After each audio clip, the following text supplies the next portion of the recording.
Joining us now, host of the Keeping It Real podcast, Jillian Michaels, who lost a home in a wildfire in 2018. You sold a home in 2021, and that one just burned down. You have family. Your reporter was standing right actually in front of my house. I could see the rubble in the back that I sold in 2021. And you have family who is in Los Angeles right now. I currently evacuated my mother, oh my gosh, I'm losing track of time, 2 days ago, and my wife stayed with her. My wife and her have moved twice because fires are cropping up all over Los Angeles. They're evacuating people, and there's complete gridlock. Nobody is directing traffic, so it's understandable you need to take the power down should a power line go down, but you don't have anybody in the streets guiding traffic. That's why you're seeing bulldozers moving through cars that have been left in the road like it's the Walking Dead as people are running on foot from the fires. It's absolute madness. And I've seen that clip of that mother, and she says to the governor, will it be different next time? And he says, it has to be. Next time? This just happened 4 months ago. All of northern Malibu just burned down 4 months ago. It happened in 2018 when I lost my house. And not only was it not different, PG&E, who was responsible for the fire that burned down my house with equipment that was over 100 years old, was not only not held accountable, he completely let them off the hook, and they weren't forced to update the infrastructure. The fire hydrants are broken. The reservoirs ran dry. Well, guess what? In 2014, Californians voted on Proposition 1 to put billions toward building new reservoirs. Not one is complete 10 years later. Let's talk about forestry. I grew up in California. There were regular, controlled burns. You would get notices from the city that you had to do brush cleanup and your home was going to be inspected. This all stopped before Newsom, to be fair. But if we're I'm going to go full-blown devil's advocate on you. California is prone to fire. Bad Santa Ana winds. We know this. Let's go with global warming. Perfect. Since you know the place is a tinderbox, why are you not doing the work? Prepare. Prepare. My God. It's arid. It's dry. Do control burns. To winds. Exactly. The anger in your voice is visceral, it's palpable. How widespread? Because I think there's still the shock and the grieving going on. How widespread is the anger at this point already? I'm seeing many of my peers speaking out. You're seeing Dr. Drew Pinsky rage on Dave Rubin. You're seeing Adam Carolla go crazy. Whitney Cummings is furious. She just posted something on X, and she was like, I was waiting for a fact check, and it has to do with the fact that California donated fire equipment to Ukraine in 2022. And I'm sorry, you have to laugh because it's so absolutely maddening. How is this possible? In addition, you've got the governor who just cut $17 million from the fire department. Now, in all fairness... The mayor, right? I'm sorry. Yes, I apologize. The mayor. And in all fairness, it's like an $800 million budget, but it's one you need to be increasing, not decreasing. And when you've lost tens of billions of dollars towards the homelessness crisis that you can't account for, and homelessness has gone up 30% in California since you began losing these billions of dollars, maybe, knowing that the state burns down every frickin' year, you could have put some of that money towards infrastructure. I've heard people try to fact check this fact about the $18 million fire department budget decrease because more money is coming in next year's budget. And I just wanted to point this out because the LA fire chief wrote that there was $7 million that was cut from the budget that came out of overtime, which was earmarked for training, fire prevention, and other key functions. And the fire chief wrote about a month ago, the reduction has severely limited the department's capacity to prepare for, train for, and respond to large-scale emergencies, including wildfires. Even today, people who somehow prop up Gavin Newsom and prop up Karen Bass are trying to defend them when all of Pacific Palisades has been wiped off the face of the earth. I would give it to you if it was the first time. This is not new news. It is every single year over and over and over again. How many people have to die? How many homes need to be lost? We haven't even gotten into, where's the water? Do we want to have that conversation? Why don't we start with, 80% of the water in California is going to big ag, one family in particular that's so powerful, I'm damn near afraid to mention their name on camera, but they control a huge majority of the state's water, and they happen to be top contributors, previously to Dianne Feinstein, now to Gavin Newsom. The water is going to big ag. They have 2% of the state's GDP, 80% of their water. Or if you want to look at the environmental impact on a small fish where we're siphoning off water straight into the Pacific, listen, I get it. I understand you want to protect the environment, but how's the environment now when you just killed, I don't know how many coyotes, how many mountain lions, you have baby deer running in flames down the road. How about, really? Or how about when all of this runs off into the Pacific? Is that good for the environment? None of this makes any sense. None of it. And Adam Carolla, you mentioned his name. He went on a incredible rant about wait until all of these people who are angry now, who voted for these people, try to go and pull a permit to rebuild. It is going to take I've done that.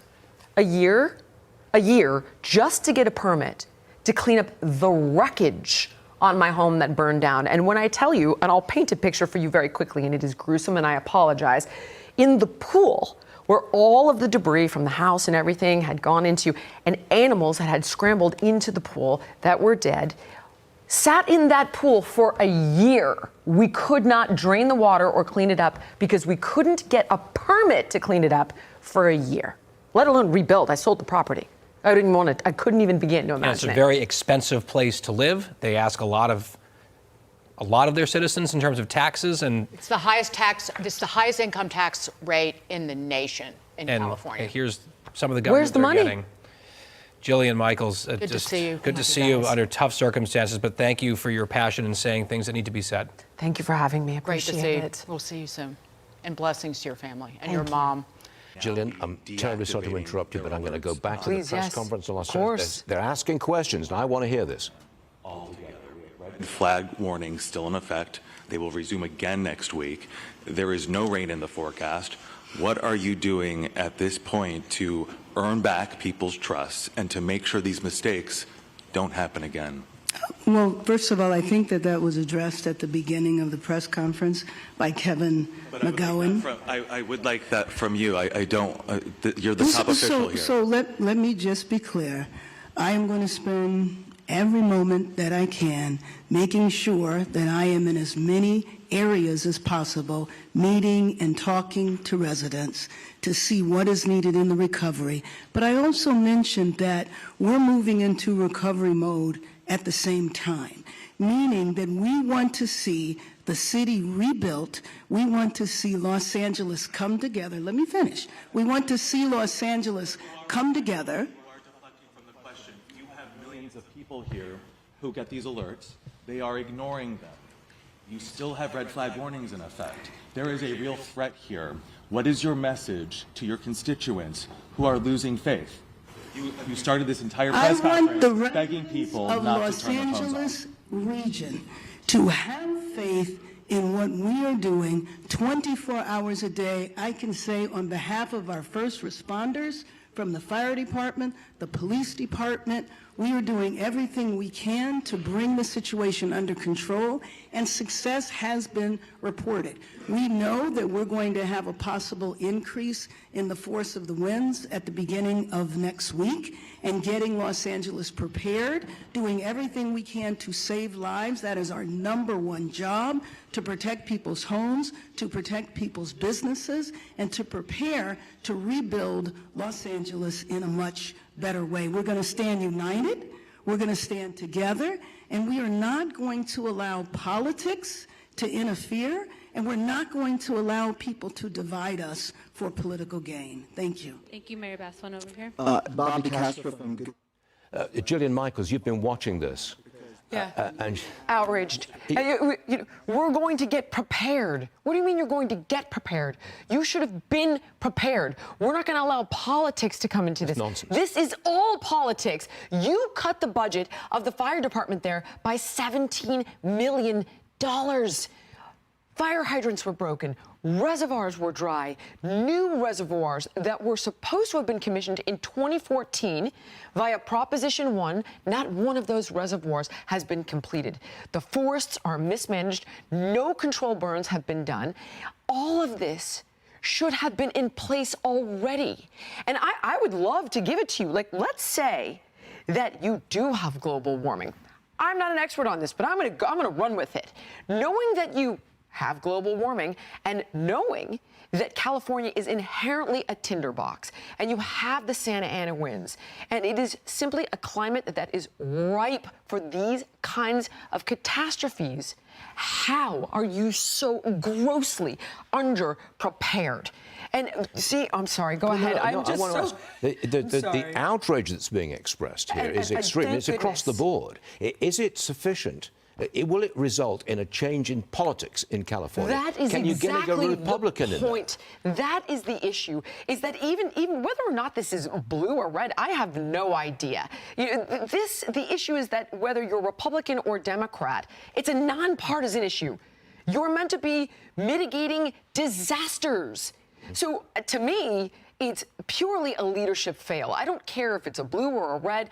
It's a Newsom problem. It's a Bass problem. And it's been going on for years now. They are obsessed with climate change and obsessed with DEI. I don't care what your opinion on those issues is, but those issues should not get in the way of the safety of the population. When you look at where the state's water is going, the ocean. Whether it's running off into the ocean to protect a small fish or it's being channeled to a few very large industrial farmers who are billionaires. I'm not talking about small and middle-sized farmers who are responsible for 80% of the state's water and 2% of the state's GDP, and they make large campaign contributions to the governor. I mean, this is the tip of the iceberg of what's going on here. Gillian, I'm afraid I have to break away yet again, but thanks very much for being with us. Thanks for having me. I quite a appreciate story, it. and we appreciate you being here. Thank you. Thank you. Governor, you got a second? Governor, I live here, Governor. That was my daughter's school, Governor. Please tell me what you're going to do. I'm not going to hurt him, I promise. I'm literally talking to the president right now to specifically answer the question of what we can do for you and your daughter. Can I hear it? Can I hear your call? Because I don't believe it. I'm sorry.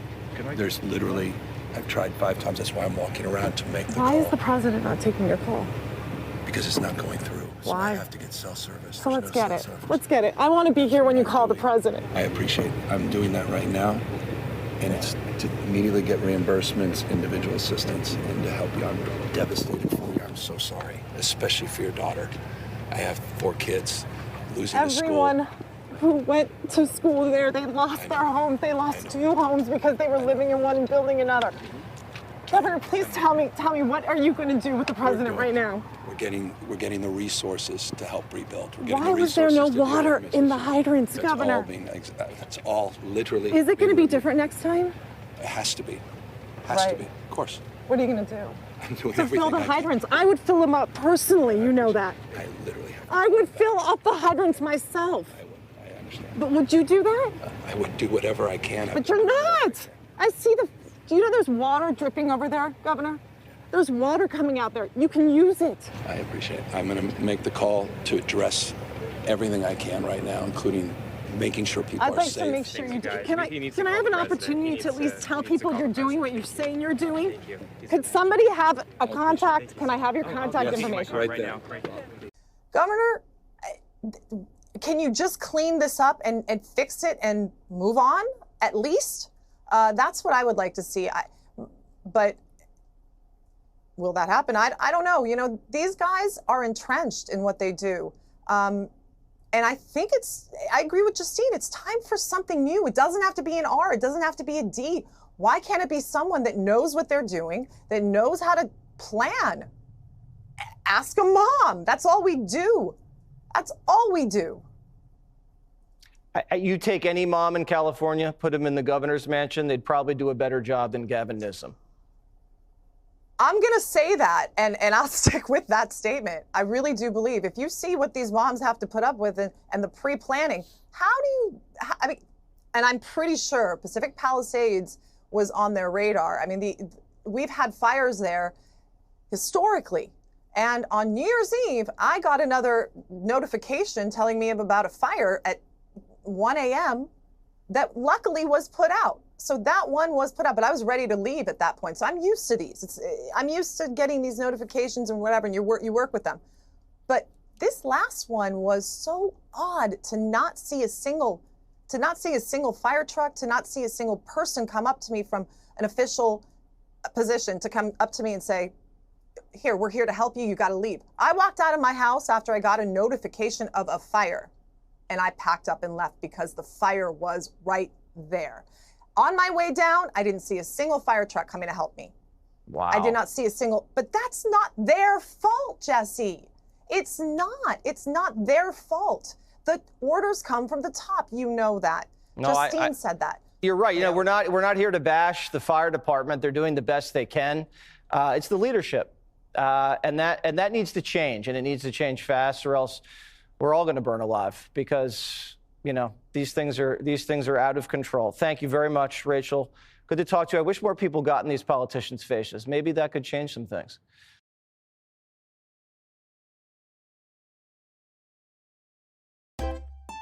If you enjoy this content, please consider subscribing to my channel to stay up to date with future videos. Thank you for watching.